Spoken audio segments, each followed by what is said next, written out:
এরপর তাকে শূন্যে ভাসিয়ে নিয়ে যাচ্ছে।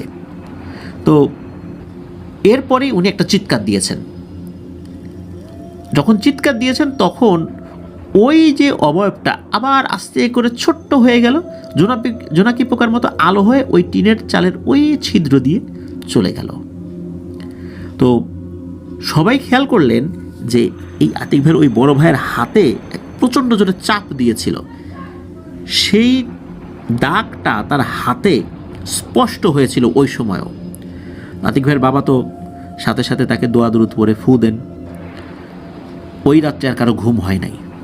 তবে এরপরে ওনার সাথে আর কোনো ধরনের সমস্যা ওইভাবে হয়নি। তো এই যে টাহুরা জিনের ঘটনাগুলো আতিক ভাই আগে আমাদেরকে পাঠিয়েছেন এবং ওনার নিজের পরিবারের সাথে ঘটে যাওয়া ঘটনা সেটাও বললেন। প্রিয় লিসেনার্স, এই ধরনের বাচ্চা খেকো জিন